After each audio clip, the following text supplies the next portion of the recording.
ভৈরবে যারা বালু উত্তোলন করে ওরা সবসময় এই আশুগঞ্জের ভিতরে চলে আসে,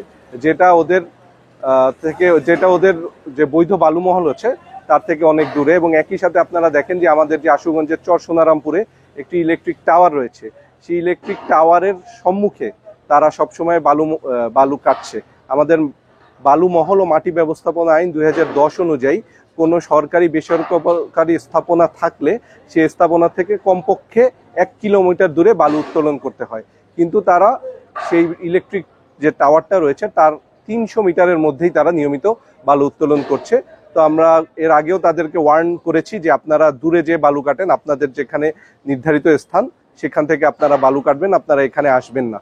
কিন্তু তারা নিয়মিতই আমাদের যে নির্দেশনা সেই নির্দেশনাটা ভায়োলেট করেছে এবং প্রতিদিন প্রায় রাত 3টা থেকে পরের দিন ভোর পর্যন্ত তারা এই বালু কাটে। তো আজকে আমরা সকাল 6টার সময় অভিযান পরিচালনা করেছি এবং তাদেরকে একই সাথে ইলেকট্রিক টাওয়ারের পাশে আমরা বালু উত্তোলন অবস্থায় তাদেরকে ধরি এবং তাদেরকে সেভাবে আমরা মোবাইল কোর্টের আওতায় এনে 2 জনকে 1 বছর করে কারাদণ্ড দিয়েছি এবং আমরা 4টি ড্রেজার এবং 5টি বাল্কহেড জব্দ করেছি।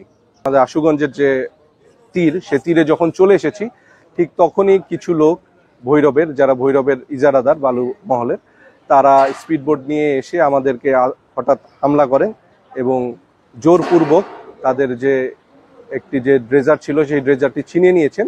জোরপূর্বক আমাদেরকে ভৈরবের দিকে নিয়ে যাওয়ার চেষ্টা করছিল এবং আমরা ড্রেজারের সাথে যে স্পিডবোটটি ছিল সেই স্পিডবোটে করে চলে এসেছি। এবং যেহেতু তারা আমাদের সরকারি কাজে বাধা দিয়েছে এবং একটি ড্রেজার জব্দকৃত ড্রেজার ছিনিয়ে নিয়েছে, সেজন্য আমরা তাদের বিরুদ্ধে আইনানুগ ব্যবস্থা নিব।